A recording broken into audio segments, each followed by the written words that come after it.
Well, hello there. It's time for the fastest live stream west of the Mississippi. I'm Artisan MC. This is CArtisan MC. Like, share, subscribe, support the stream if you feel so inclined. The banner across the bottom screen for you, not me. I know who I am. You can find this for the game. So, done with work today. Heading home late. About 2 hours late. Now I was thinking about some stuff. Got a comment from this morning's stream explaining to me how new age rappers speak in innuendo. And I just loathe people explaining simple shit to me. Like I haven't been on this earth, if not as long, longer than them. Just love that shit. The shit oof, just fills me with so much fucking disgust. So I responded back politely because, that's who I am. But I started thinking about it is that I still don't muster a fuck to give about the beef. And if even knowing that now new age rappers do a lot of innuendos and sneak disses, to me that still sounds pussy. It just still sounds pussy to me. Especially if they supposed to be tough street motherfuckers. Especially if that.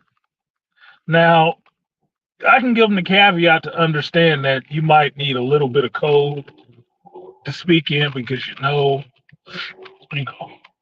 ops, as they call it nowadays, is always listening on this shit. And half of these goofballs get caught up from talking on from shit that they heard off they fucking Google or some shit like that. Sorry. But at the same time, if you beefing, then beef. If you're not beefing, just shut up. Because for me, that's just how it is. I've never been a mostly kind of, sort of, kind of hate. No, man. If you hate that motherfucker, hate him. If you don't. It's your choice. But this wishy-washy, maybe if I feel like it, maybe if you understand, maybe if you take it the wrong way shit, is a waste of goddamn time. Life is too short to be playing all them goddamn games. They got to be real stressful. Real stressful. Has to be. Because you're never actually living out or embracing the totality of what the hell you think and feel. You never fully own it. Right? It's like this. Say I'm sitting down with a woman and we're talking and the conversation is going good. And I get the vibe that something is possible to happen on that next level, right? If she turns to me and asks me while we're sitting here talking, what are you thinking about right now? There's two ways I can answer that shit. I can give a PC answer, which is, some old bullshit or something that sounds smooth or, have an innuendo thrown to it. Or I can be straight up and tell her, I was just thinking about what it would be like to hear you moaning my name in my ear. Flat out. Now she's going to make a choice either way, right? The fact that she's sitting there having a conversation that's going good with me means she already partly made that choice. She's just waiting on the iffy train to see if I say anything to fuck it up.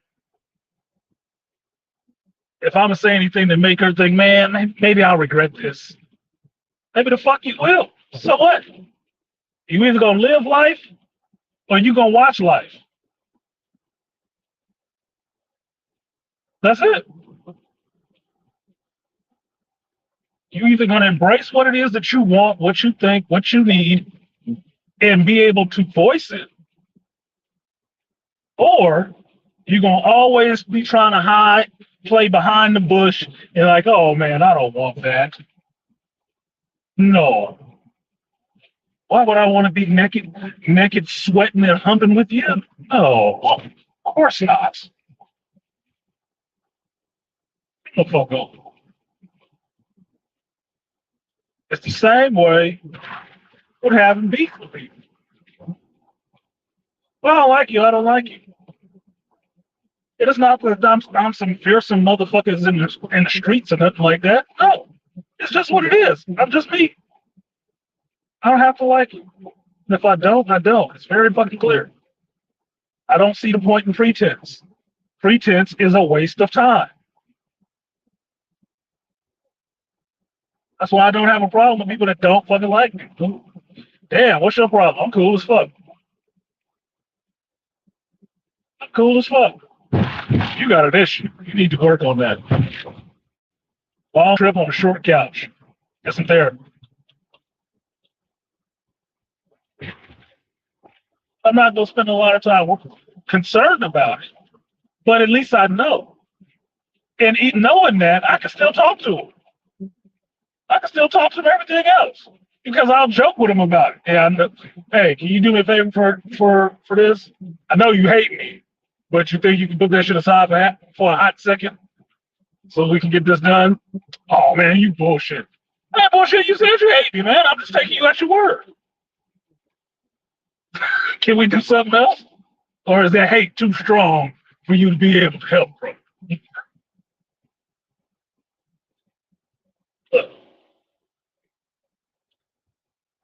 For me, and I realize this is not everybody thinks or operates that way. But for me, it's very clear. I fuck with you, I fuck with you. Until said time when I decide I don't want to fuck with you. What? I'm a pretty low person. So I might fuck with you for life. Plain and simple. If I don't, I just don't. It's good. Don't mean I gotta hate you. Don't mean I gotta wish death on you and everything you love. It don't mean that at all. Just mean, no, I may not help you. You don't have to bother. That shit is set in stone for you.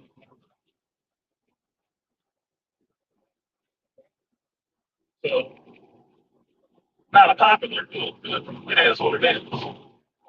Now, this goes into understanding people, right? Some people like to play the middle because they never want to make a decision one way or the other, right? They're always looking to see what side that bread is buttered on, or who they can piss off and who ass they have to kiss. Right? Now, we finally got our new director today. Interested in all these people sitting there, sitting and gritted, looking happy as shit. You got a pot-belly white boy. Okay. So I finally got to meet this dude. Shake his hand, look at him, and talk to him. Less than a minute. And his first question out of my mouth was how long I've been there. Which to me, I already know what that means. Yeah, how long I've been there. They asked me how I like my supervisor. Like my supervisor fine.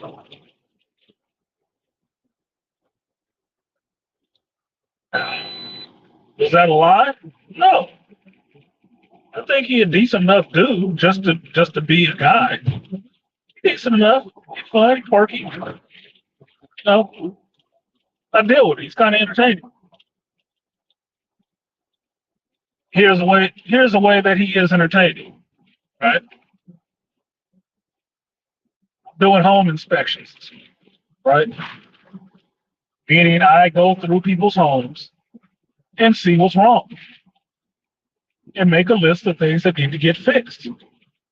And then somebody next week that looks like me gets to come back to these people's house and fix all the shit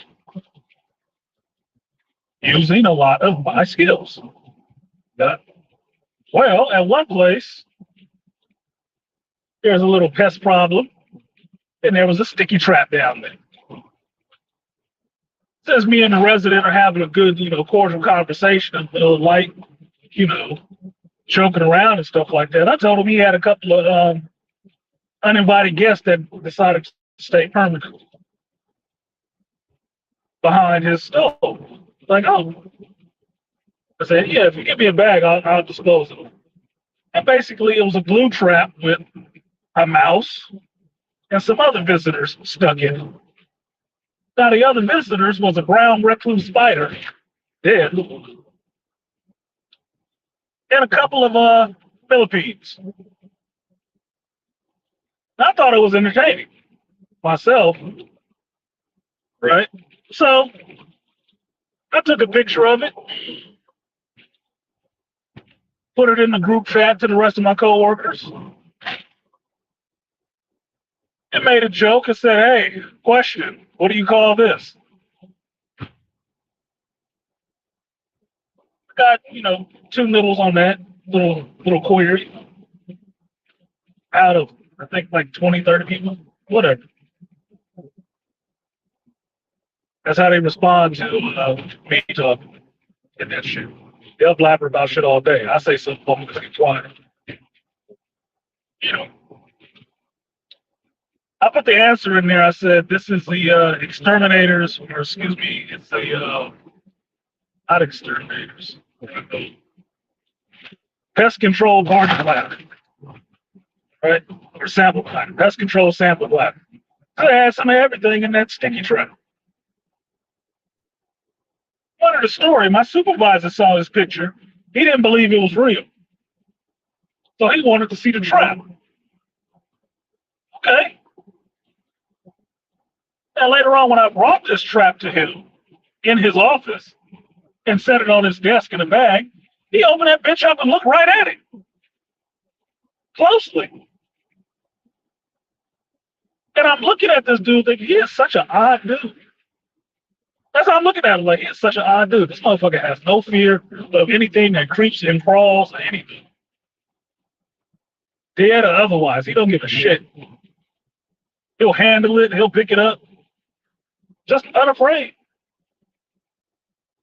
And I think that's kind of interesting because that's something that's rare in people. Nowadays, there were a lot of folks, a lot of dudes scared of silly shit.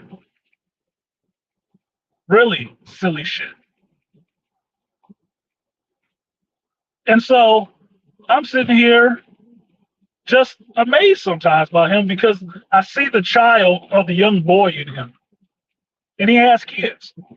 I sit there and watch him. I think his kids must have a good time with him. He must be fun as shit. Because he stresses on this job. I don't know how he got pushed up into that position, but I know he don't like it. I know he doesn't like it. But he does it. So my opinion of him is based on these moments that I've seen like that outside of doing this work. So my overall opinion of him is, yeah, he cool. I like it. Which is not a lot. But if you ask me something about, work related, I would tell you, well, he ain't effective in these ways. What's good, Techie? And Aria? And that's just me being real. Because he has more positive points than negatives. And if you go to bat for me, you got my respect. I definitely would go to bat for you. Oh, so I'm standing there with the new dude. He asked me that question. I thought it was kind of a leading question because my supervisor didn't believe me. He said, "Oh, he's just trying to make a joke and saying, oh yeah, I paid him good money for that." Told him, no, you didn't. The check ain't cashed yet. I'm thinking about my fucking year-end bonus that I was on. That raise. It paid me for this shit.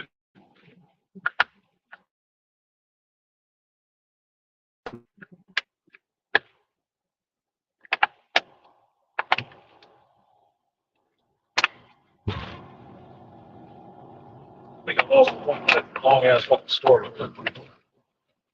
Point being is that I don't necessarily play in gray areas. I understand people do, and I accept that people do. Doesn't mean I have to like it, which I don't. Because everywhere is not a gray area. Stuff shouldn't need to be just cut and dry and plain.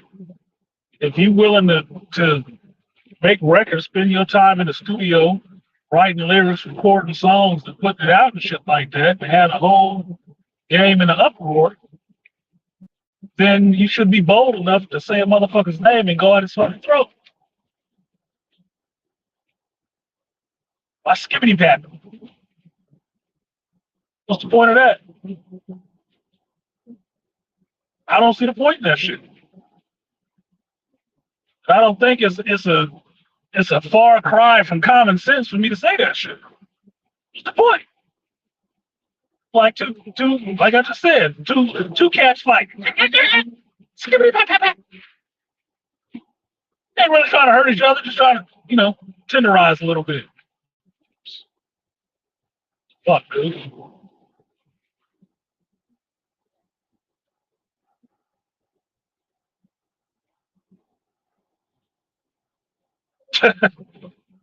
Rainfire, you don't know. These motherfuckers up here, I got two of them. A supervisor and old man Joe.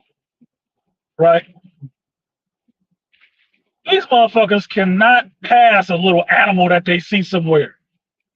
He's running up on them. I'm like, gotta love white folks for some things, dude. I'm serious. You have to. You have to respect them for some things.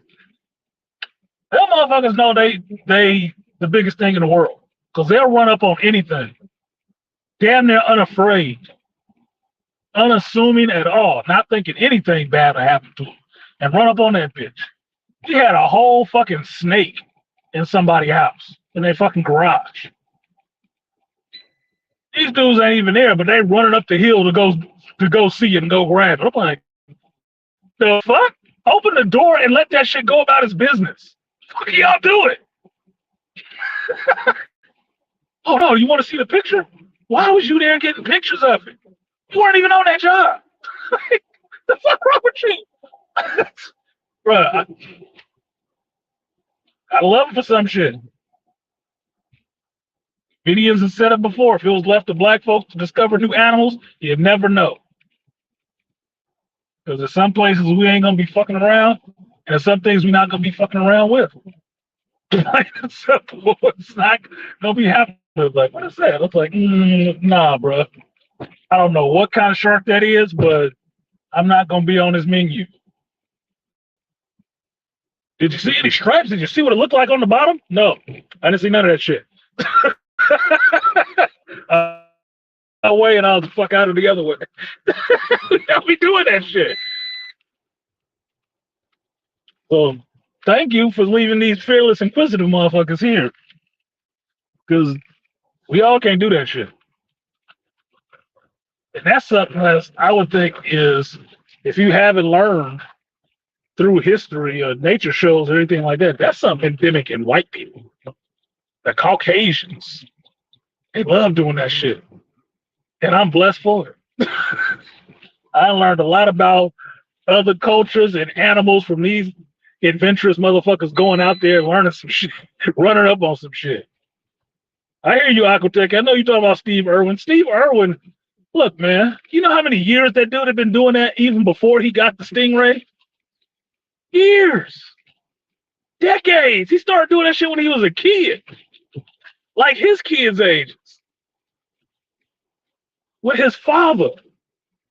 That's the part I think gets missed a lot about Steve Irwin. Everybody talks about him like he's a dumbass because he got stung by a stingray, right? That's a fluke fucking thing, dude. It could happen to anybody, right? But what they don't understand, Steve Irwin had a love for something that he shared with his father. Crikey. Crikey. Son of a bitch caught me in the lip, right below the rib cage. Into me heart. Some bitch. But it's not the animal's fault. I kind of scared it. I was in the wrong position. And I paid the price. But point being, that was something he did with his father. And he was into that shit. And because he had had those experiences with his father, getting him over all them goddamn fears, if he had any as a little kid, motherfucker wasn't afraid of no animals. He wasn't afraid of shit out there. He was mindful, but he wasn't afraid. And that's the same thing I told my daughter and my son. Fear is there to help you in case of an emergency.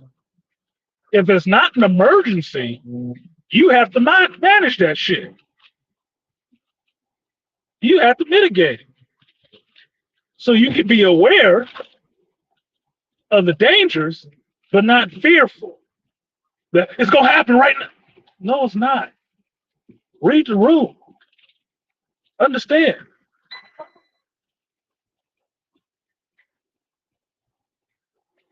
Yeah, that stingray, he got in a bad position with that stingray. I remember when that shit happened. I was like, damn, they got Steve, motherfucker. Because it was two dudes, I'm telling you. When my kids were younger, it was two nature dudes that I liked that I watched. And I would let them watch. Steve Irwin, because I thought he was crazy as shit when I first saw his thing. Jumping in the bushes and digging up a whole side of a hill to go after this scorpion. I was like, this motherfucker is nuts. And then Jeff Corwin. Jeff Corwin was cool too. He tried to follow, Steve a little bit and do some wild shit, but Jeff was kind of subdued a little bit more. Steve had the accent, with little shorts and the boots on, big ass calves walking out there like he a shit kicker. Oh my god, dude! If he was a hillbilly, you would thought that was Duck Dynasty. That motherfucker had no fear. I love watching Steve. Steve will teach you about some shit because he was. Oh, let me go get this beauty. It's a beauty. I'm gonna put it right back where I got it from. Let it go about her day. Go on, Sheila. Nice. That's how we do. Like that motherfucker. Look. Steve was awesome. Steve was awesome. I miss Steve because I don't watch nature shows like I used to. I don't. I see him here and there. And anybody doing something on there is probably copying him. Probably trying to get that Steve magic. 1 second.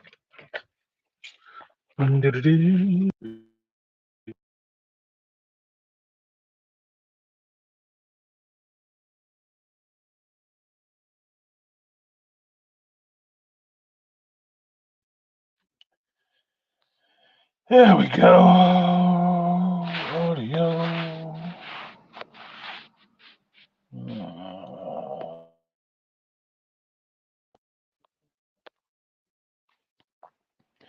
All right, let's make this transition. CArtisan to sitting on his ass again.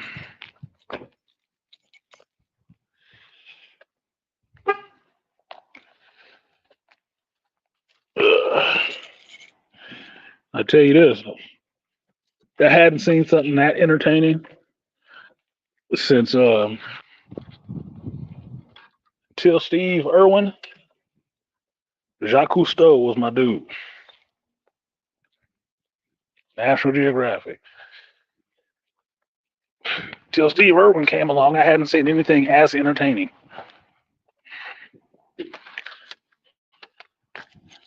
Fuck my goddamn car up.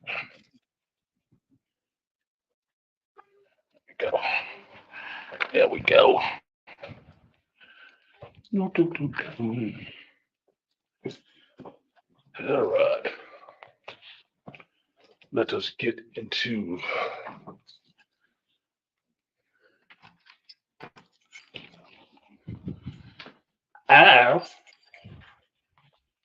the den of debauchery.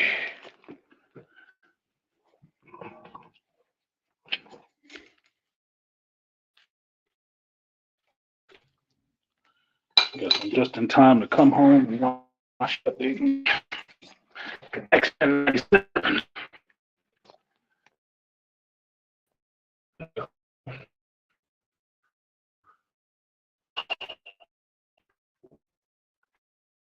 Camera. Yeah, yeah. Natural folks be out there doing it. I love shows like that. Yeah, I may not like them. Check out. Let me switch this thing for a second. Check out Will Smith on Disney Plus.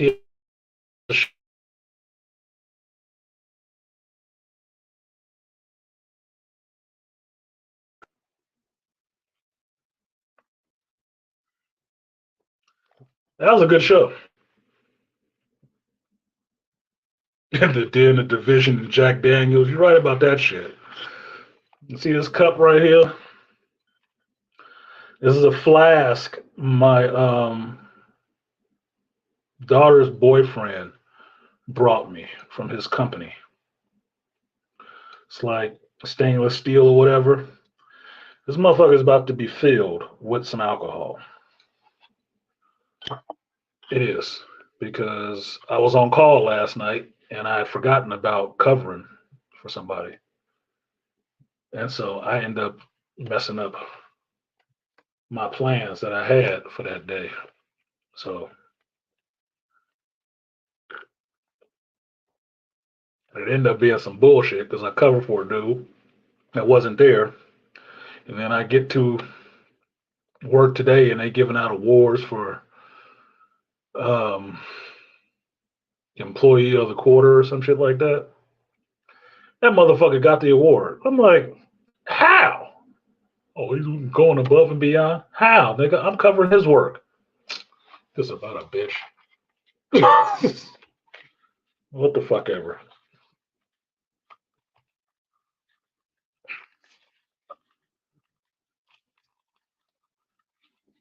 Above and beyond. Y'all don't know the meaning of the word. Even when you see it exemplified, or you got that much hate, that's fucked up. Jack Daniels Division headquarters. So,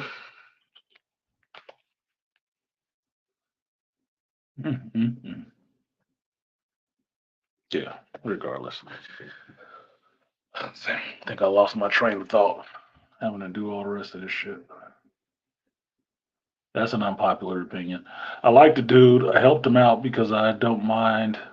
I like that he works and take care of his family and shit.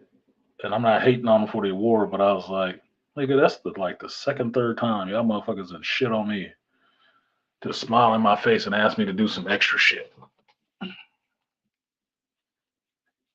That's what you can dislike motherfuckers for.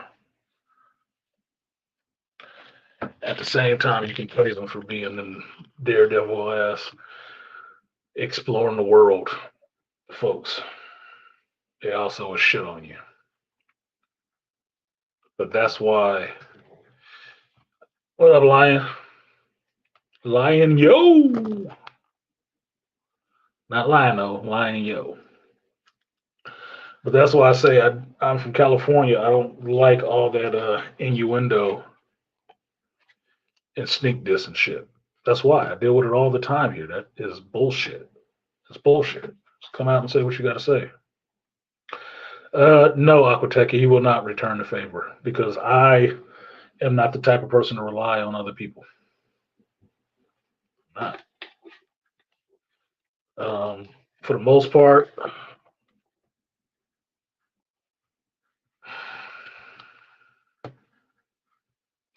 put it this way. And Rainfire will get this too. If I had to make a team out of the 15 of these people, I'd probably pick two of them.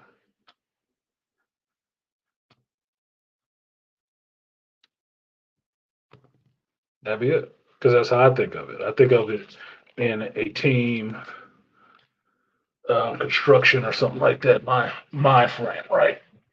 Who can do what? What's your skills? What's your skill level? What type of work do you do? When I watch you work by yourself, or I come behind work that you've done and I look at it, what does it look like? Does it look like it's good work, or does it look like some shit that I'm going to have to fix all over again? It's about two of them I know that know what they're doing and don't do shitty work. I'd work with those two if I was building my own crew. Everybody else would have to go. Just what it is. And it don't mean they ain't fun at parties and sociable and all the rest of that shit, but understand, um, for me, how I am as a person, sociability is second to being able to do your fucking job. Because I don't hire based on if you kiss my ass or if I like the way you talk to me. I'm not a bitch and you're not getting no pussy from me. My first prerequisite is can you do the work that's being asked of you? And the second thing I look for is how well do you do the work that's being asked of you? If you can't do the work that's being asked of you, or the work that you do is subpar, don't need you here. Plain and simple. No gray area. I respect skill and quality. Everybody can't deliver those two. Yeah, cloning is not an option. And if cloning was an option, it'd be funny as hell because I'd wait to see which one of my clones would probably have to do the other one in.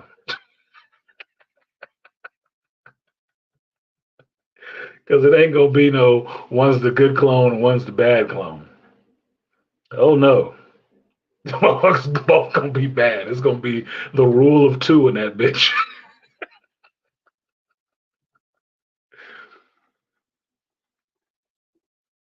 It's gonna be on some old republic. They're gonna have to figure out which one is gonna survive. Ain't gonna be no bosom buddies, I can tell you that much. May not be. Depends on where the clone is understanding wise, because that clone might see the world completely different. All the same memories and draw those other conclusions that I don't jump to. I'll be thinking like, yeah, fuck this too. And this motherfucker right here, this big nosed yellow bastard. I don't like him. I don't like the sound of his voice. They talking that tough Tony shit. Fuck this dude.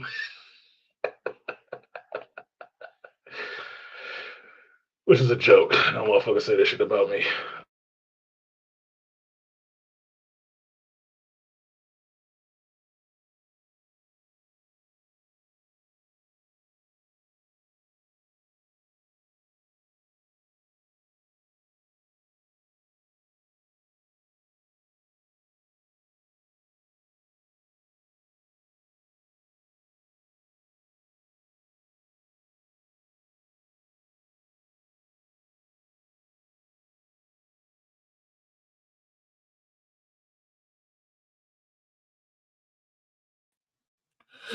It would help if I had a microphone on. It would help. It would help. It would help. All right. Now let's see who I can shit on the rest of this day. I heard there was an episode of Bad Batch that was out today. And I thought 14 was the last episode. Apparently not. Fuck me. Fuck my life with listening to this goddamn show.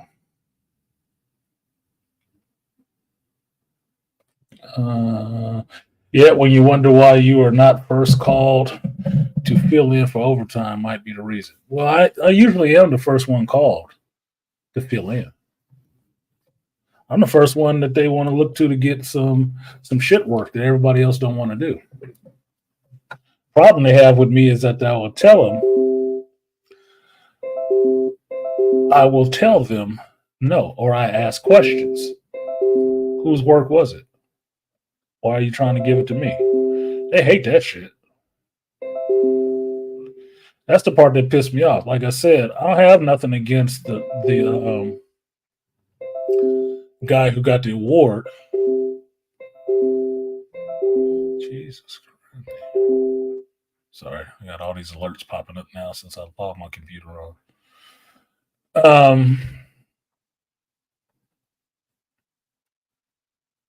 I don't have any hate for that dude. I actually like that dude. He's actually cool, right?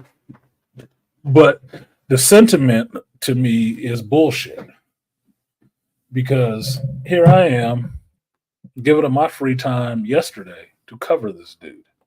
So it sounds very disingenuous to give him an award today, talking about how he goes above and beyond to help out. And excuse me, he went above and beyond for him. That's what was slid in there for him. Meaning, it ain't above and beyond at all. It's just doing your fucking job. It is not above and beyond compared to any other tech. But it is above and beyond for him. And you had a hard time looking at it and looking at the metrics and shit. And I'm like, get the fuck out of here. You know, I saw my metrics by chance.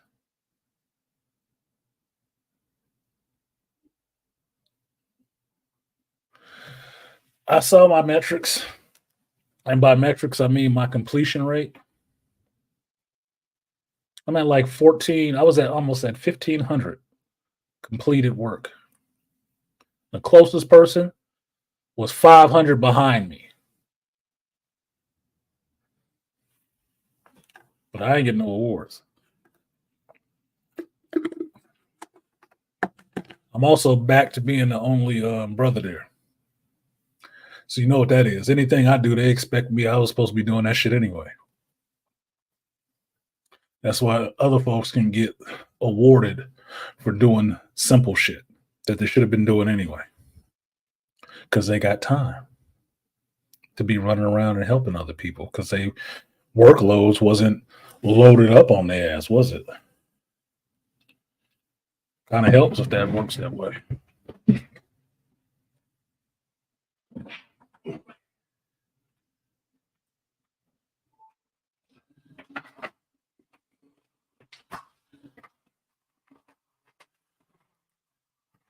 Not staying late or working past even the supervisor is staying to get work done to help those numbers.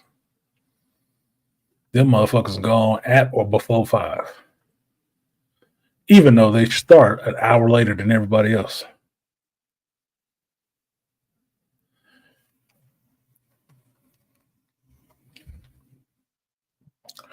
So, you know what it is. And that's the part that seems like an insult to me. That's the part that's insulting. I have to sit there and hear that shit. I could have not showed up.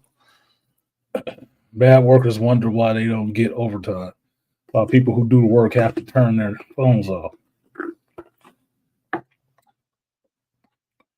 Well, I don't want to keep bitching about work, but a stink got created yesterday because my main hater tried to have some work kicked off on me. And that's how I found out I was on call, because they was going to try to give me that shit after hours. And I told them no. That is a daytime job because it takes 2 people to do it, and everybody is leaving. I'm not doing that shit tonight. And if I remember correctly, that's so-and-so's work. No, he's been sitting on that shit since last week. Let him do it.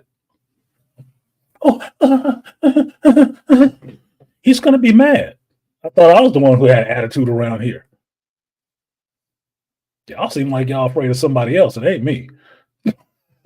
Obviously. Because you keep wanting to throw shitty ass work at me. So they gave it to somebody else.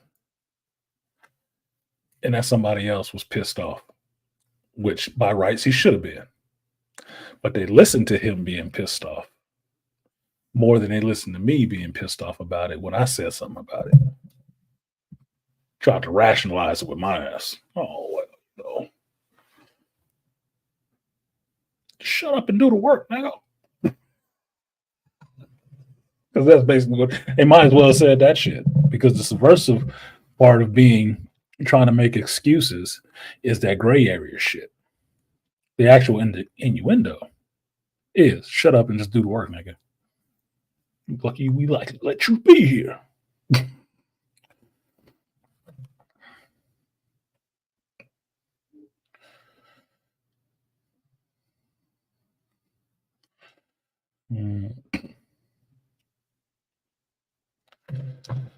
So, your reward for doing a good job is more work never fails. Yeah, I told one of my team members. This is what we're supposed to call them because I was a supervisor and I kept giving her more work. She was good though, little shorty, cute girl. She was good at her job. She was really good at her job, and she didn't really want that shit. She didn't want more work. She was just good at her job. And I told her, I was like, look, just like this. If you start doing shittier work, I'll stop giving you more to do. But if you're going to do good work, don't be surprised if I give you something more to do because I know you can do it. I need somebody who can do good work. You do. I'm recognizing your talents and trying to see you elevate to wherever you want to be. Now, I recommended her for supervisor. She ended up becoming a supervisor. She did, got her own store and everything. Now, she gave it up because she couldn't handle that stress. It's not how she wanted to work. Oh, well. The other person I recommended, he's still doing that shit. He became a supervisor. He's still doing it in the store that I was. He handling the beast.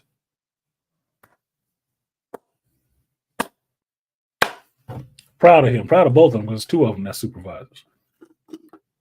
But the other one didn't need no help. He was already grown. But these two were young. They were young. They were in their 20s. Got the rest of their life planned out. They got skids. They ain't greased. But nigga, you can get everything you want out of this job that people don't even know that much about. And don't know how much you can get the fuck over in this shit. Paid. You can have a whole career here. You can do whatever the hell you want to. At 22, get out of here. And you got a kid, nigga, you covered already. They covered already just from doing this little shit. So, anyway, I've worked for good leaders. I've worked for bad leaders, mostly bad ones. And it's not necessarily that they're bad people. There were some of them too. It's just that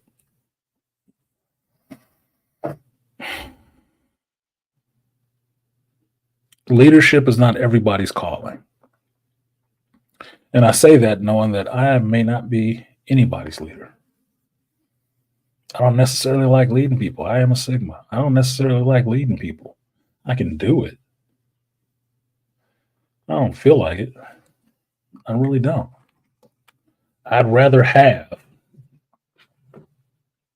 5 competent people working with me than me have to be the one competent person running 4 other people who are incompetent.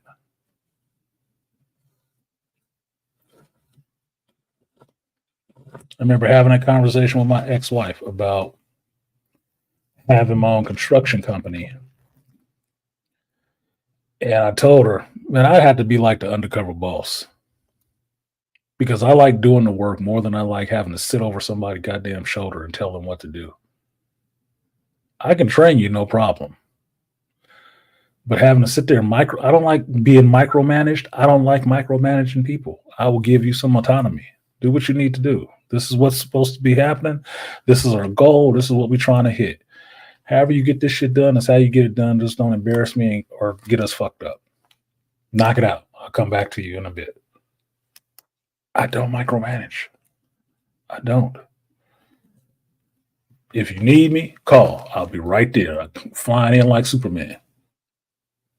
But otherwise, I expect you to perform and be competent in that performance. Aquatesi Worth quote, you don't need raises because you guys have almost unlimited overtime. So glad we had the regime change.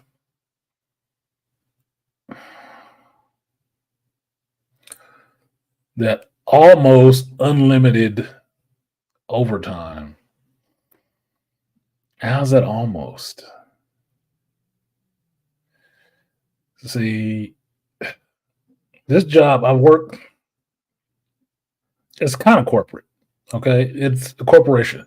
The company that owns this is a big corp. It's multinational. Okay, it's a multinational company with a bunch of arms. My part of it that I do is one part of it. That's just what it is, right? There is not unlimited of anything. Corporate wise, you can get that a little bit. But usually, if they say it's unlimited, you got to work for the government, where they're just going to be running in the red and nobody gives a shit. Good work, but the environment could drive you fucking nuts because of the human ticks that get in there and just sit there and suck on a tit and take up space. Yeah, micromanaging does take way too much goddamn energy, dude.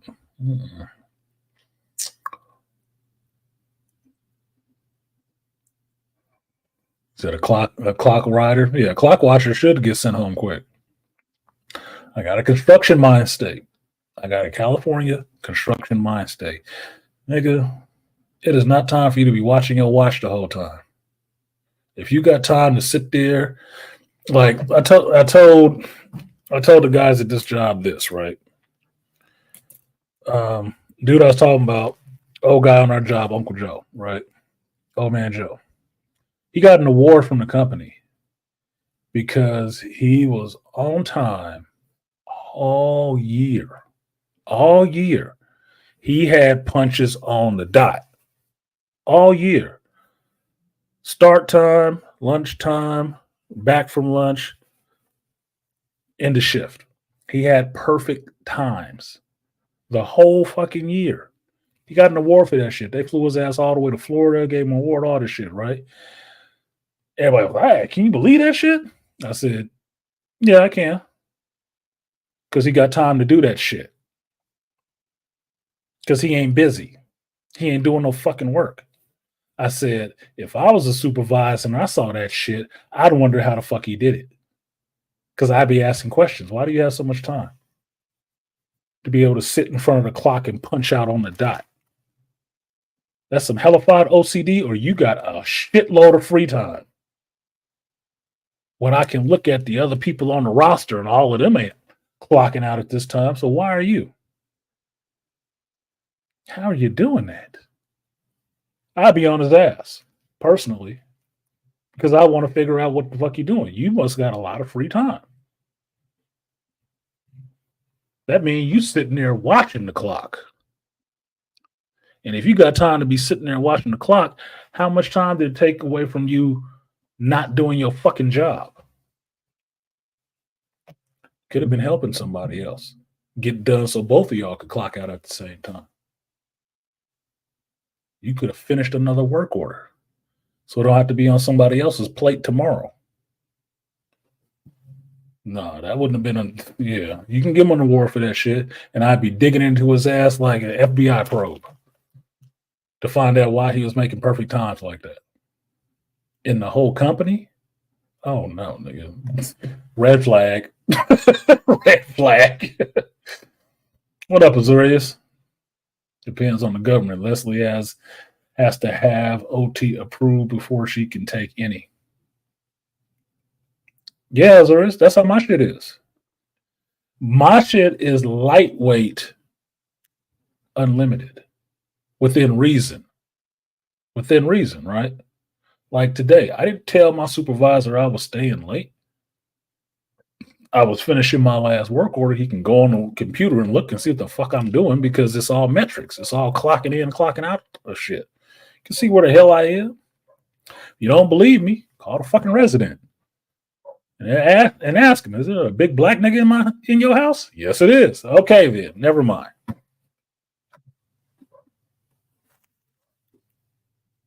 But he don't trip on it.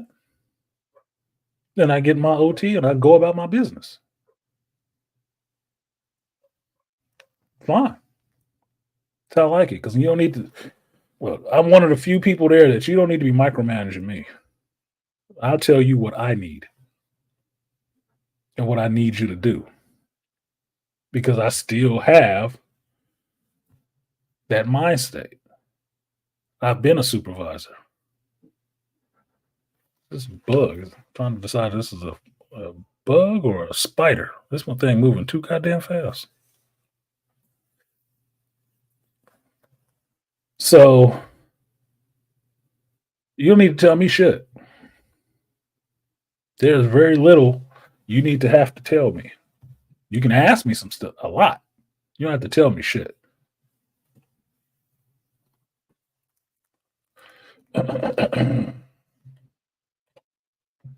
They say almost because the overtime budget would run out before the end of the year because they didn't want to feel. See, they fucked up at our job because we were getting behind. They hired a bunch of people. They filled up every position, and they didn't need to, but they did, and they filled them with a bunch of dead legs. I got two people right now that can't do shit. Without one can't do nothing without the other. Like they fucking conjoined twins and they never knew each other in life at all until they showed up on this job. And if one ain't doing nothing, the other one ain't either. You're just standing around talking, looking stupid. And these motherfuckers getting paid some good money to not be able to do nothing by themselves. I've told them that shit many a time. Like some of the stuff that I see them doing that they have to have both of them doing, I said, yeah, jobs I was on, you'd have got fired for that shit. If it took two of you to do it, they would have fired both of you. Because they hire man for man, which means you need to be able to do this, and this solo. Yeah, we'll give you a partner, but that's so that both of y'all can get double that work done. Not two of y'all to get one man's work done. Mm-mm. What a fucking waste of money.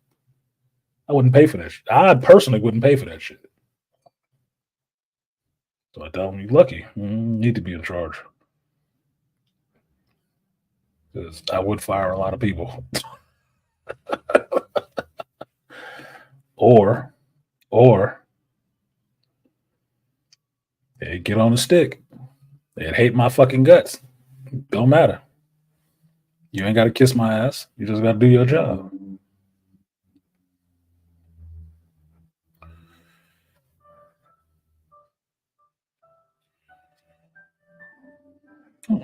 Let's see this shit. I tell you, Google Photos is fucked up. It be putting some shit together that I don't know why I be doing this shit sometimes. It just made this whole little slideshow, this one chick. I'm like, who asked you about that shit? So-and-so through the years. Like, nigga, why is you doing this? You know, I'm going to send this shit right to her ass.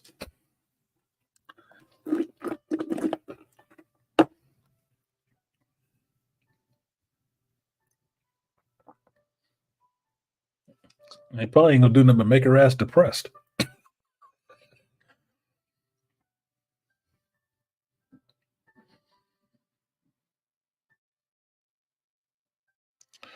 Yeah, let me send that shit off because I'm an amateur psychologist, so I like to see people's reactions. And seeing people react is actually fun.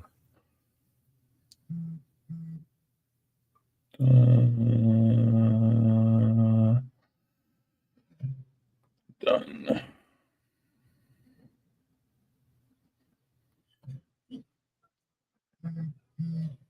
Second.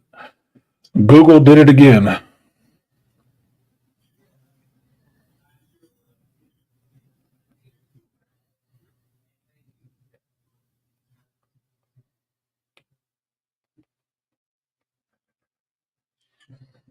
There we go. And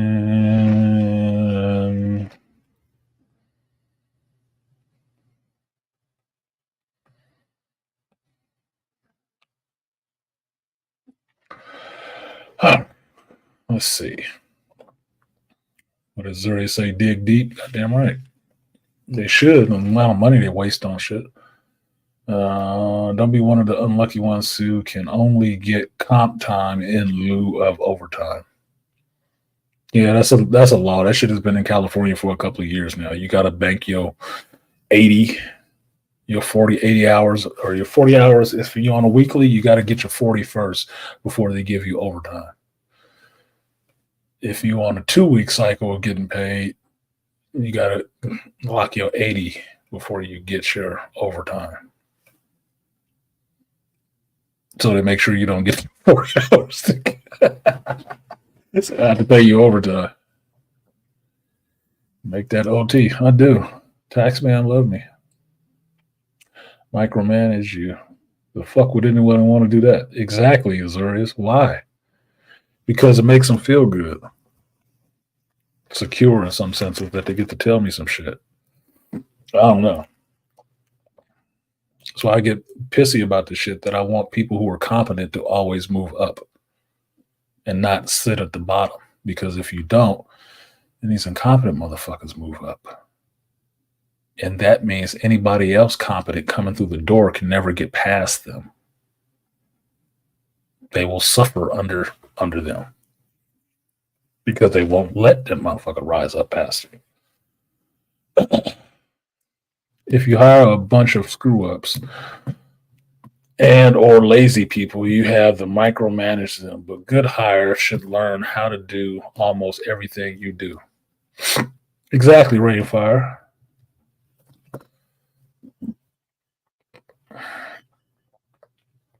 I am one of those hires.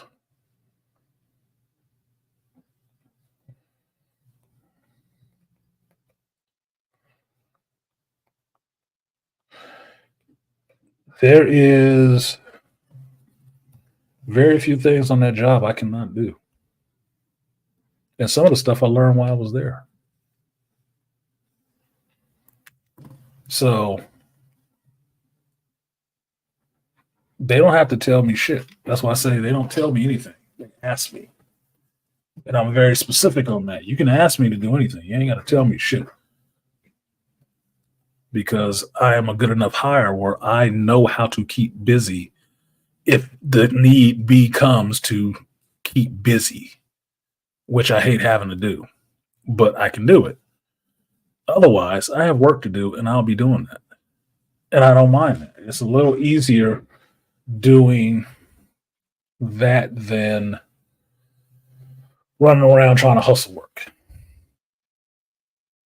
A little easier. It gives me time to focus on other things at the same time. But only hustling work, I'm only doing that. I don't have time to focus on anything else. Nothing. And I've done that part. Don't particularly enjoy it. Probably a sense of power. Owner of the business I work for has a power complex that he has need to micromanage because he has to feel like he wants people to remember that he's in charge. Where if you actually a good employer, people always know that shit. You don't have to remind them. They're very aware of it. One of my favorite employers. He wasn't even my employer. He owns a ironworkers company. Started in Richmond. This little Latino dude, him and his brothers, right? Owns a whole company. He got a bunch of workers, good hands, all of them good. That motherfucker do so much for them people, and he's not the type of employer that he's trying to buy off loyalty from his workers. He is just somebody who was a solid worker and started smart enough to start a company and smart enough to hire competent workers. And because he gives them that respect back and gives them things that they actually need, like he ain't showing up and giving you a gift card for $20 at Starbucks when you've been asking about your fucking raise. No. You make sure you get your raise. And when it comes around to doing this work and he see you putting in and really trying to help the team, he will actually look out for you. If you got into a jam, he'd probably be there to help your ass out. Because that's who he is. His workers love him. He is one of the best employers I had. I wish I was a fucking iron worker so I could work for him. I wish I was. I'm a carpenter. I only knew him because my ex-wife worked in the same building as him, and he was cool with her. And I ended up knowing his damn goddaughter. We went to school together. Cool as shit. Yeah, Christmas parties. He ain't throwing no bullshit Christmas party where, yeah, it was some food and stuff like this, and yeah, y'all got some little sippy cups and shit like that. No, nigga. These dudes was getting companied, sold in logo jackets and hats and all the shit like you got from a union hall. He getting that shit for them, each one of them. Each person in his company got their own shit. I'm like, what? He spent that? Like, I got one of them damn things, and they high quality. I got one of them sweatshirts right there in my closet right now. I keep that bitch. That shit is warm, it's thick, it's comfy, it's durable. I'm like, this nigga know his shit, dude. Take care of his workers. Embroidered logos and everything. Watch, hold on.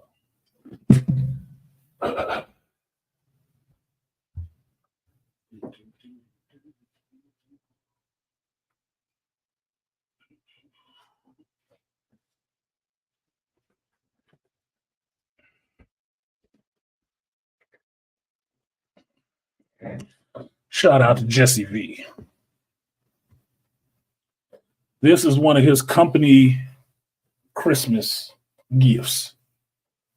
A hoodie. I've had this hoodie for over 10 years. This motherfucker has not worn out at all. If you can see it, you can see how thick this bitch is. Thick as shit. Company logo. Embroidered. This ain't no iron on. This ain't no sticky. No. Thick, durable, good color, none of this girly shit. I got a vest and a beanie just like it. That motherfucker took care of his workers. And his company kept growing because of that kind of shit. He took care of his workers. They did good work. They got bigger jobs. He got a bigger site. They kept getting. It was like a family. And it wasn't family. I wanted to work for that motherfucker. From seeing how he treated his workers, like, shit, I'll work there. That's how people used to be when they would want to work at Google. That's how good the motherfuckers are being taken care of. Shit, I want to work there. They getting it. And they actually kind of respect you. Fuck. That's the place I want to work. But that's how it is in the trades. If you're a good superintendent, foreman, or something like that, people will work for you. Especially if you're the type of one to look after your workers. My second one, the one that hired me on at my semi-corporate job, like my big sister, Rose, she another one. She is fierce about her workers. Fierce. Her team, about her team, she fierce as fuck. You look, nobody talks shit about her team. Nobody got to say shit to her team. And I learned part of that mind state from her when I was working for her. Oh no, this is your team. You run it. But they have to understand it. You got to have a buy-in. They got to buy it. If they know you stand up for them, they'll stand up for you. Following that method, my team got shit done that hadn't been done in my stores for years. At least 4. We was making them money. Just like when I was in the trade, working for the guy who got me into it, his team made the company money, not lost it. In construction, we didn't lose money. We made money because we was good, we were competent, and we were fast. And when you can start finishing shit before deadlines show up, it's already done. You already ahead. Nigga, motherfuckers just start eyes glazing over like, we making money, nigga. You about to get that bonus. Yes. Yes, we will. And everybody eat good.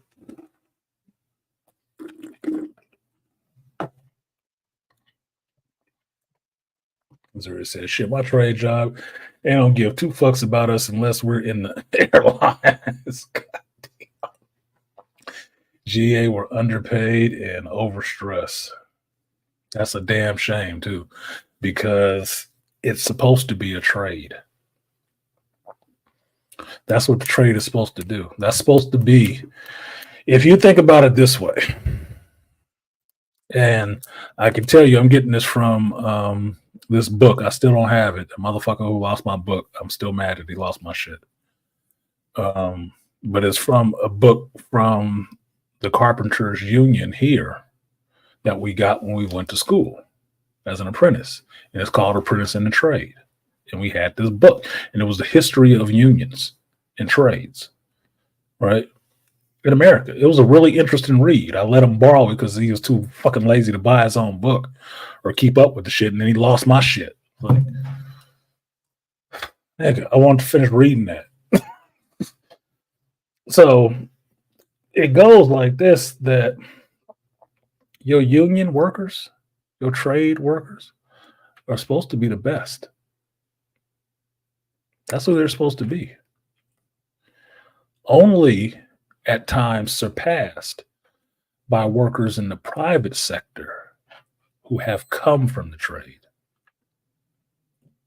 took what they learned from the trades and actually made their own businesses and shit and became the cream of the crop. Right? And it don't matter what trade it is. You're supposed to be the cream. You're supposed to be the cream of the crop because you're doing that shit every day. Every day. And there's supposed to be some standards. If it's a trade job, there should be a trade school for it that teaches you how to do that shit to perfection. You're supposed to be the cream of the crop. But what has happened is, because they were always like good jobs, when they got, more rules and shit, made it a little safer and stuff, you can make a good living, buy houses and shit like that, and live your life, send your kids to school and shit like that, because you swing a hammer, put shitty pipes together, whatever. More people start flooding into that shit who just wanted to get paid money, but didn't give a fuck about the trade. And that's where the trades end up getting really weak. To the extent now that they kind of bend over for the owners. Because some of them get paid off to sell out their members. To push some bullshit on their members that ain't really in their best interest. But if they can get their members to buy that shit, they can get a kickback. They can reap some of the rewards off the top.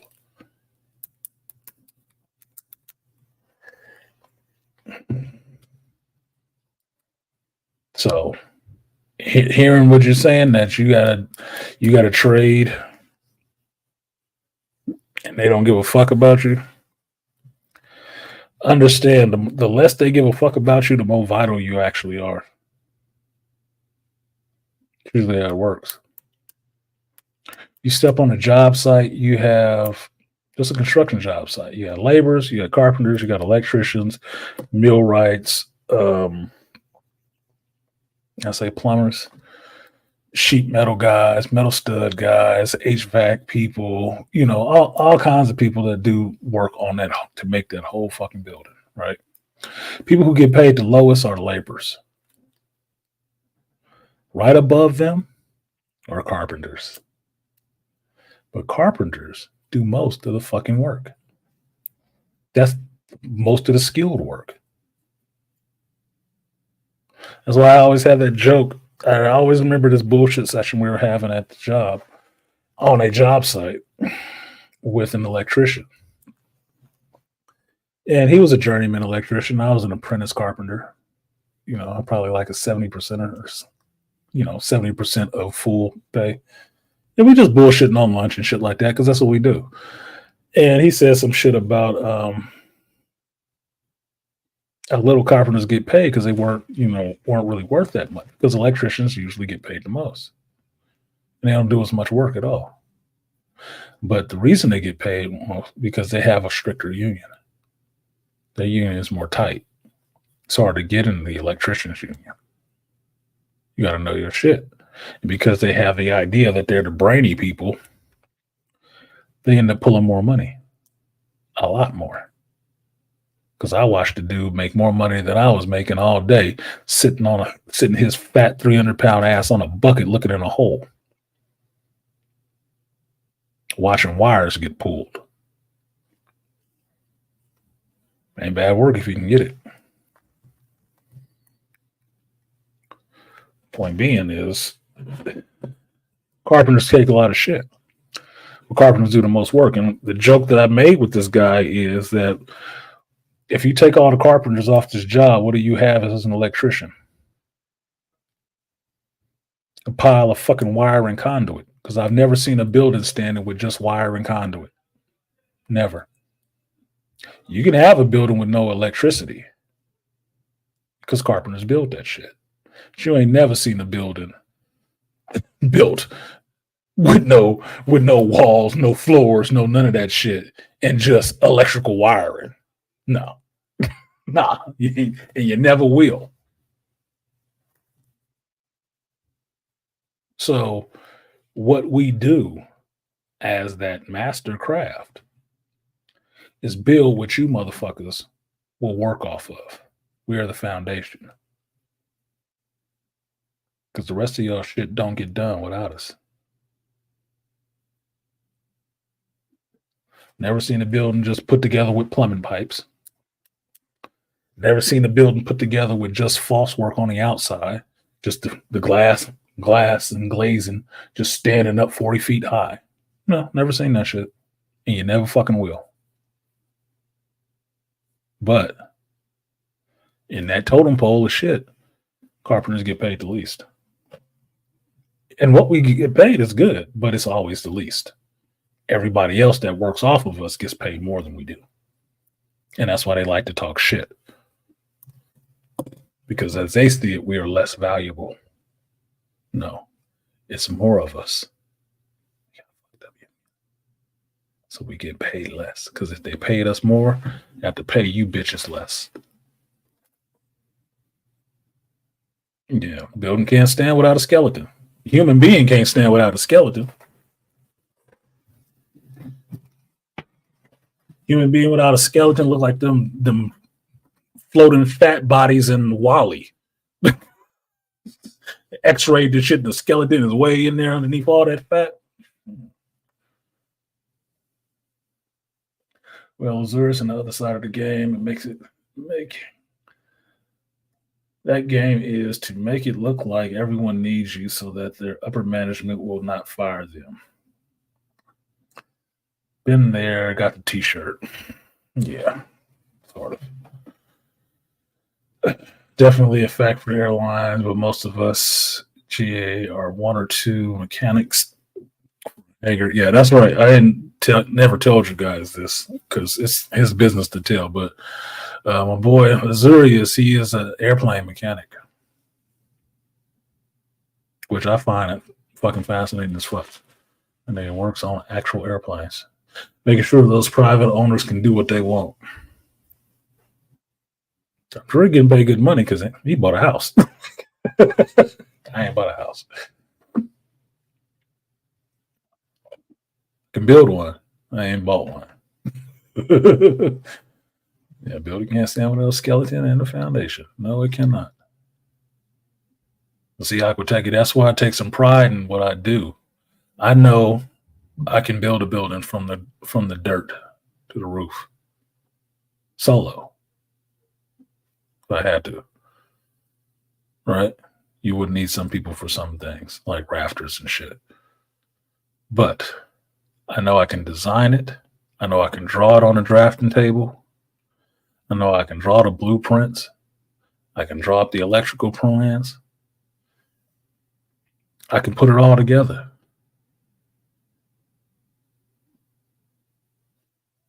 I might call an electrician to come put in this damn sub panel and shit like that because I don't like fucking with that stuff. Mm-mm. But from the sub panel, you can get the fuck out of here. Take your $200, $300 for putting in that sub panel, giving me my drops that I need, and get the fuck out of here. I got this.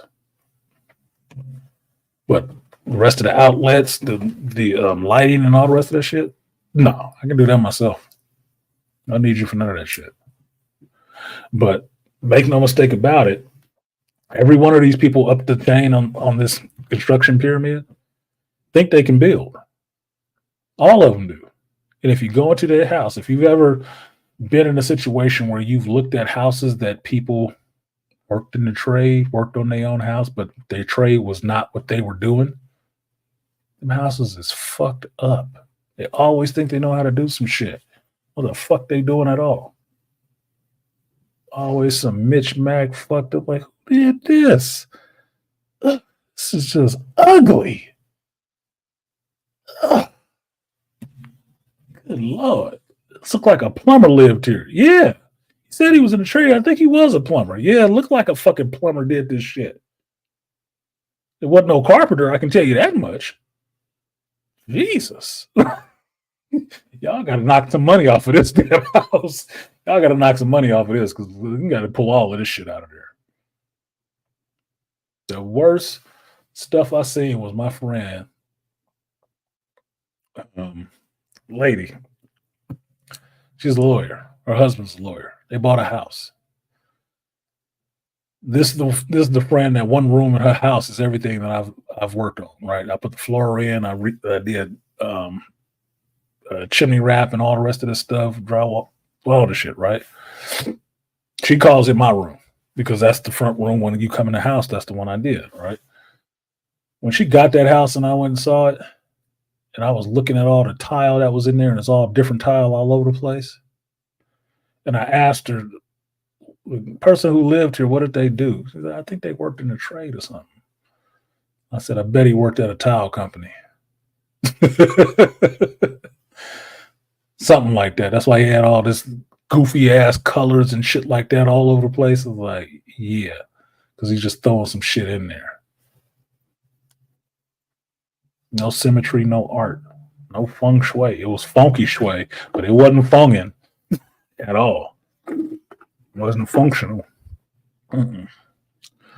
So they spent years redoing all that shit to make it make some sense.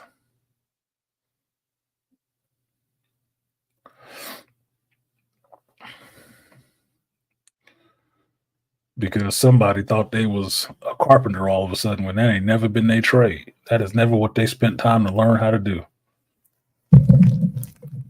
And some people spend years learning how to do that shit.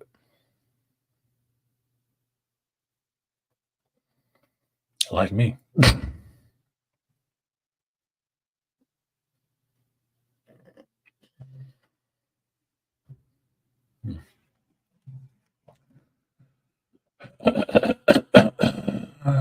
said, my man.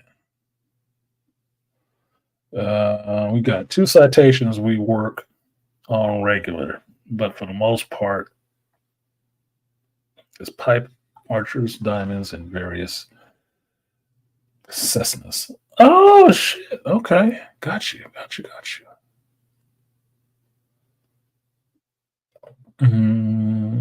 Well, when all you have is a monkey wrench, everything becomes a pipe. Yeah, exactly. Dude, I heard some of the dumbest shit today too about that. The a coworker who got tasked with doing somebody else's work that they're supposed to be fucking doing. Right? He's pissed off. But then he was in there bitching because he didn't have the tools necessary to do the damn job. And he's bitching to the higher up that they need to provide these tools so he can do the job. And I'm like, a fucking small torch so you can sweat and do some plumbing work on copper? If you don't spend $60 and go buy you a torch from Home Depot, this is your job. Are you fucking kidding me? You mean all these people that's running into these people's house to do this kind of work, it's only me and another dude who have actual torches and neither one of us are fucking plumbers? But everybody is here supposed to be doing some of this work?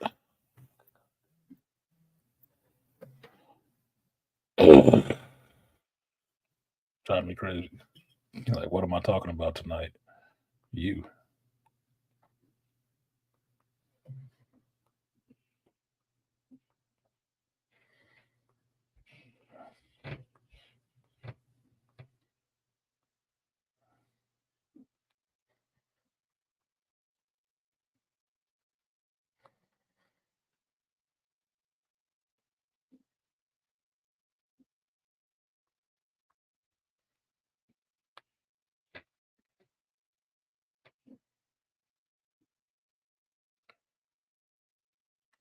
There you go. Stop asking me fucking questions. Yeah, sweating the pipe is a lost art. It is. And that's what he was sitting there talking about. He didn't know how to do it. This motherfucker been working for this company longer than me. This is his second stop from another state. Moved from another state back here with this company. You don't know how to sweat a pipe? You can't even go buy a torch? Nigga.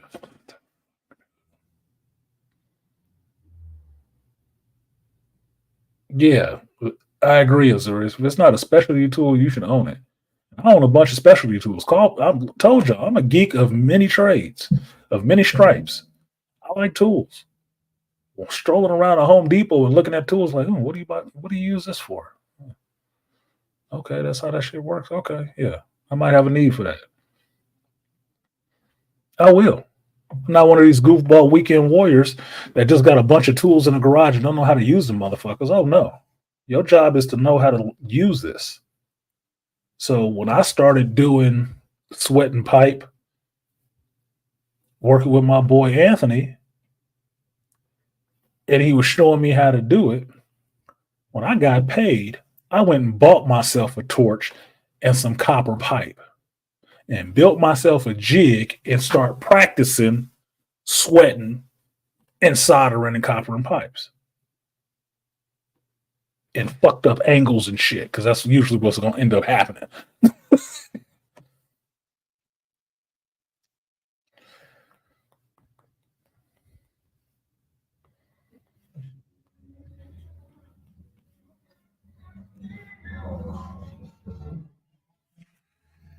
But that's me.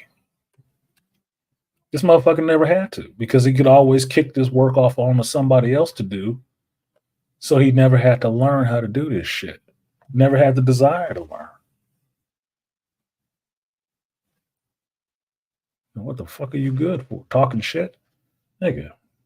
The only people I know that get paid to talk shit is stand-up comedians. And they have to be funny.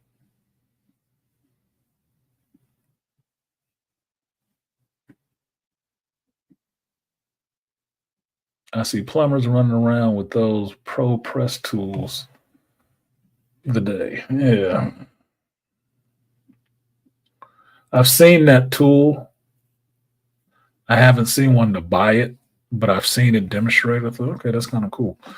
It's like if y'all look on my Instagram, sometimes when I click on stuff on Instagram and I share it, it might be some people just doing some construction shit, some engineering or some clever engineering or somebody using their brain and thinking up something new and novel to use to do this job. That's like a construction guy's dream, how to make his first $1 million. It's usually by making some tool and marketing some tool that we use all the time, that we have to make for ourselves and use all the damn time. 1,000,001 money making ideas out there in the dirt. All you have to do is have the initiative to figure out how to make it and market it. Somebody will find you, especially in this days of Shark Tank and shit. Somebody will find you and make you rich, keep you from having to swing your hammer at all. You ain't got to put on your work boots. You ain't got to go get dirty. None of that shit. Carpentry comes in handy. A friend of the family had narcolepsy, fell asleep trying to fry fish, burned his house down, used the insurance money to rebuild it himself. Most expensive fish ever. Yes. Most expensive fish ever. This most expensive fucking nap ever. It ain't the fish's fault. It's the fact that he fucking fell asleep. But he rebuilt it himself, which means he kept a lot of the money. He got to keep a lot of that money. That fish gained him, boy. Talk about Jesus taking 2 fishes and a loaf of bread and feeding all them people. Look, that one fish feed his family for a minute. I need a fish like that. My dad was showing me how to sweat a pipe at 8 years old. I could tell you that's what I did with my fucking kids. I told you I had my daughter and my son hanging drywall using a screw gun. She could barely hold it with one hand. She's holding it with 2 hands and big ass gloves hanging off her finger like she got claws and shit. Put your shoulder into it, baby girl. Don't be afraid of it. Hold it. Don't be like, yeah, no. Grip that motherfucker. She got it. Why? I like capable people. Especially ones I fucking created. Sorry. I'm sitting here with 3 pairs of safety wire pliers. Just because I won't be caught out without a pair anymore. Plus, I come in handy with a lot of different things. Motherfucker, besides my standard issue Richmond knife that I carry, always a Leatherman. Always a Leatherman. And apparently, because I'm always at work, certain shit ends up riding home with me in my pockets. So what do I got in my pocket today that I have to remember to take back to work and put back in my damn van?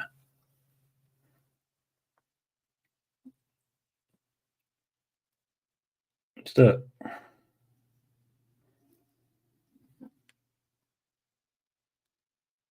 Outlet tester.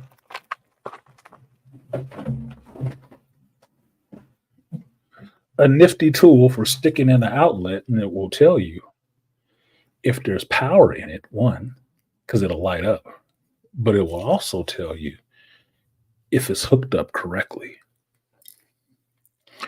But you can also test your GFCI, your ground breaker, to make sure that it shuts off like it's supposed to if it's getting too much juice through there. Plastic, couple lights, couple prongs. Simple. You fit in your pocket.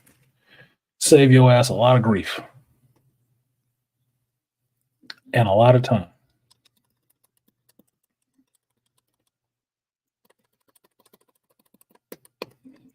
Now, it may only be for outlets, but if you're smart, you can use it for a couple other uses too. And this is my second one. That's the one from Mr. Ed. Yeah, it is nifty as fuck, especially in your house. You got an old house. You have an older house, right? If you're going through your house and you want to rewire that bitch, this will tell you if you had a ground, if you had a faulty wire, if your switching, if your outlet is not working correctly. You could find it. You could find which one wasn't working.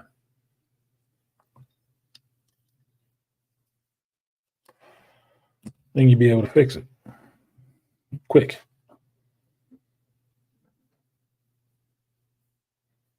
Yeah, see, look, see, Aquatech, you know. Facts. This Tesla was one of the dirty tools I bought after purchasing my home. When I got, I didn't have one of these. I didn't know what it was for. I didn't have one of these until I got on this job. And my mentor, Irish dude, he got me my first one. He bought the first one for me and gave it to me. So you know what I did? When I got somebody under me, I bought one for them. I don't know how to do this. Hey, here, I got you. Use this. This is what you use it for. Same shit he did for me. And I was experienced and hadn't had one. This motherfucker is useful. Now I got like two of them, 2 or 3 of them. I keep up with my shit, so I don't need to buy a lot of them. 1920s? Hell yeah. That motherfucker about due. Your house is about due for some ripped 1920s. You probably got lath and plaster all over that bitch. Oh my God.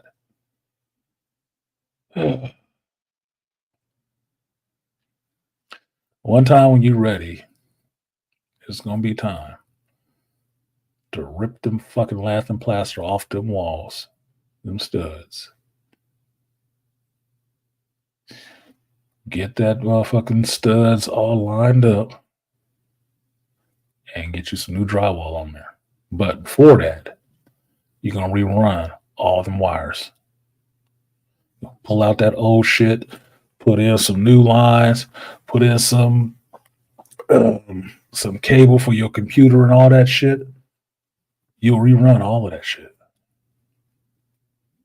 So you can have, you like having a USB outlet in your plug receptacle, so you don't have to use an adapter to charge your phone. You just plug it into the outlet. You can get you a new sub panel, and you can rerun all them goddamn wires. It's easier if you tear the fucking walls out and do that shit room by room, if that's what you want to do, and redo all that shit. That and the fucking windows. I don't know if you can call me for that lath and plaster. I fucking hate lath and plaster. I fucking hate pulling that shit out because it's probably chicken wire inside that shit. That's fucking irritating. That shit is irritating as all get out and messy as fuck. Messy as fuck. You could take out one room. I remember we did this when we remodeled a bathroom in Oakland, Castro Valley area. You know, and in California, you know what the fuck I'm talking about. It's the opposite side of Nolan Zoo in Oakland, the Oakland Zoo, right?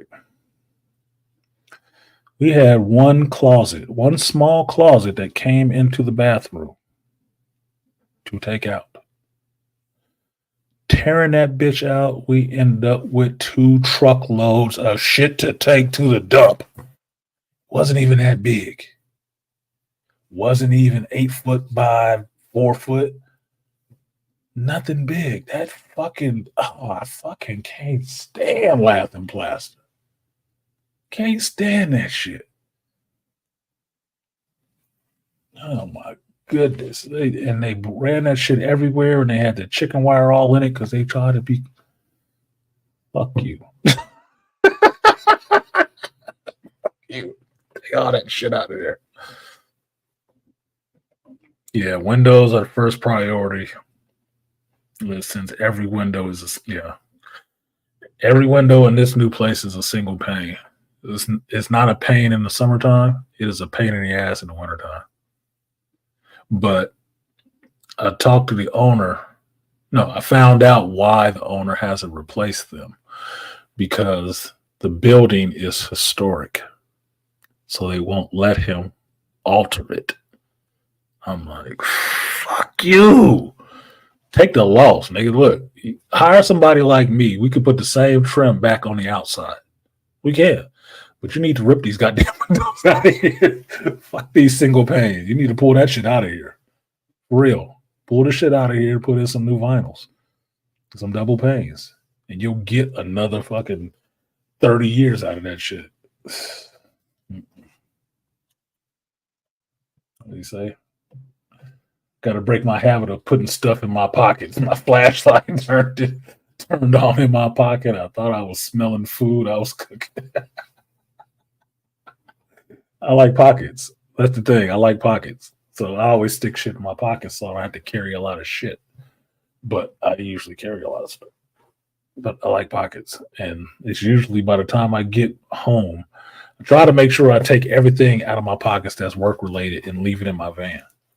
But by the time I get home, it's like, what the like, I'll show you something right now. Some circles, this will make a chick hot, right? Take this off the screen. I'm going to go into this pocket and I'm going to pull out what? Fucking screws. Fucking machine screws. Why do I have painted machine screws? Because I had to put in a lot of goddamn cover plates today from people doing dumb shit. Like, I don't know. You went in the hallway, and the code is you need to have a smoke detector and a CO2 detector in the hallway. So the dumb motherfuckers put a combo detector up there, which is good for smoke and CO2. But then also put another smoke detector up next to it. What? Fuck you that for? Dumb. So I had to take one of them out. And a resident unhooked that shit from the system and took the battery out of it. I'm like, so you want to run the risk of burning up in this bitch and never getting alerted at all. You just die, right?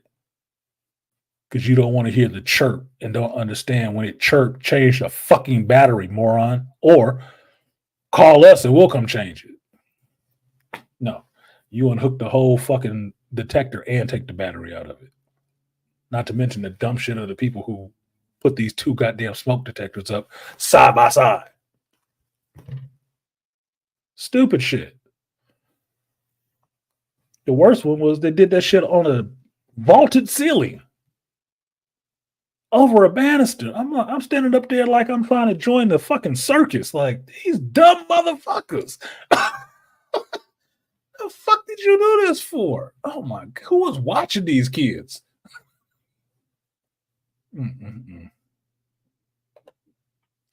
Plaster is very messy and dealing with 1950s plaster sheetrock right now. Yeah, put your mask on.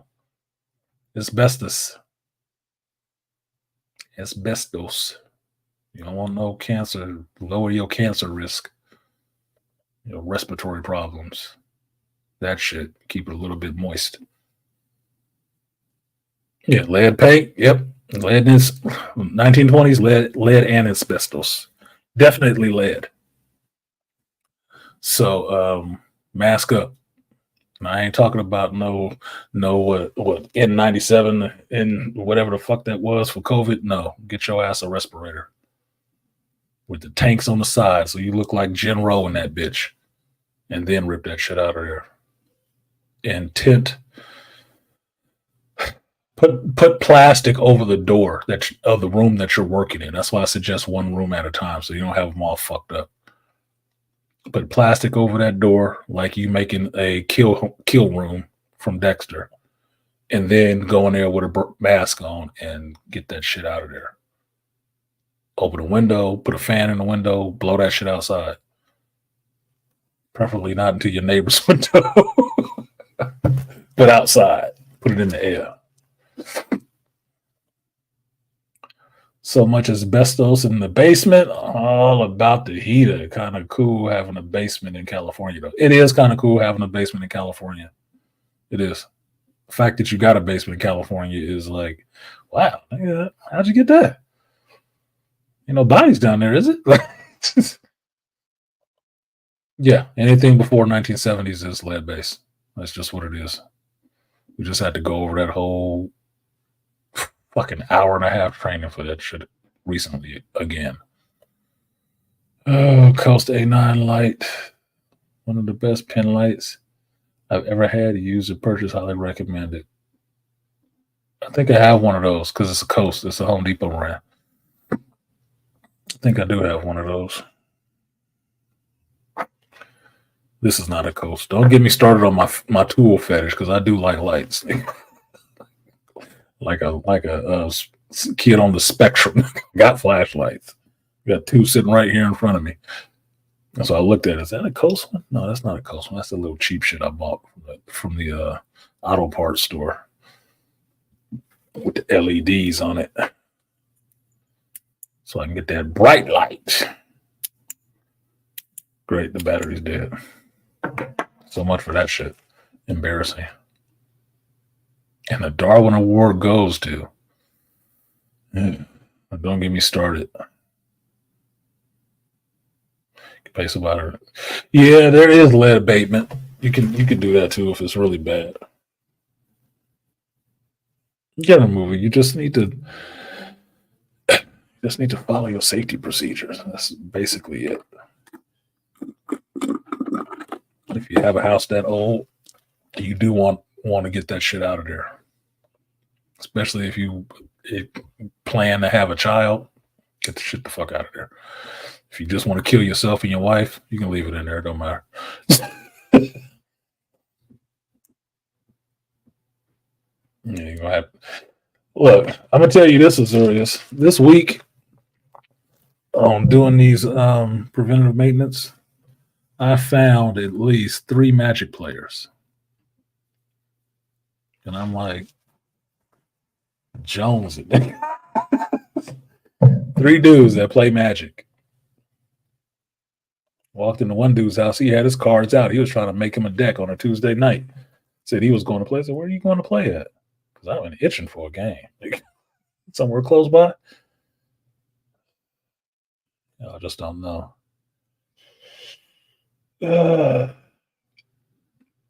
Wall candy kids can eat because it's sweet. Yeah, they used to use lead on sweetened cereal back in the day.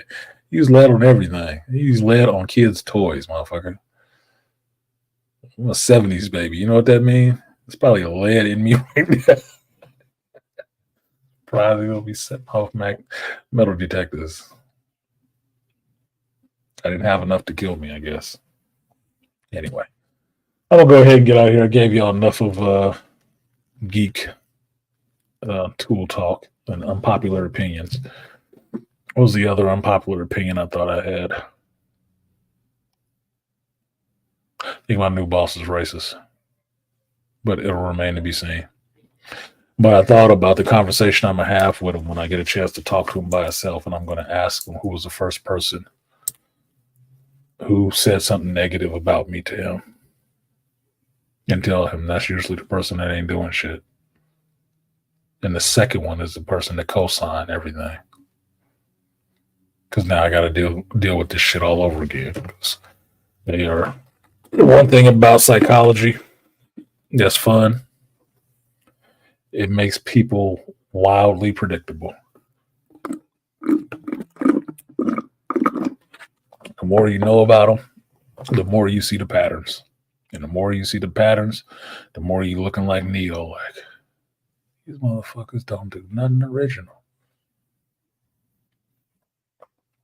It's just what it is. So I get to deal with that again because he didn't give me that look like I like Negroes or I'm cool with them. And he gave me that look like, damn, what are you doing here?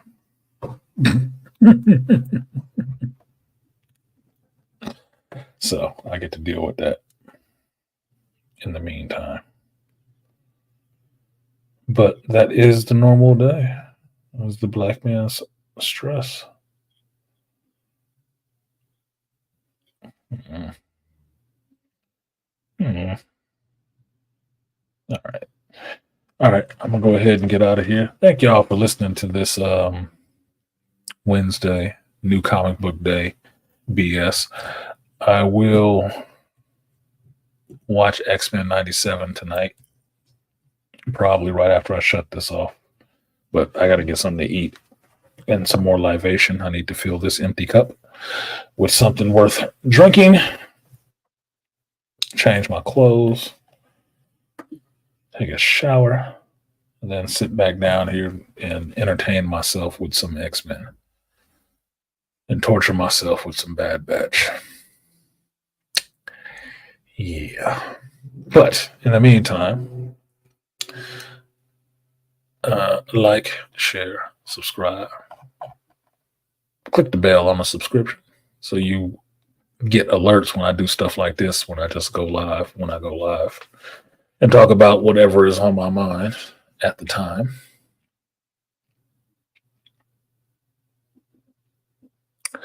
But that's it. I'll see you guys next time. Peace.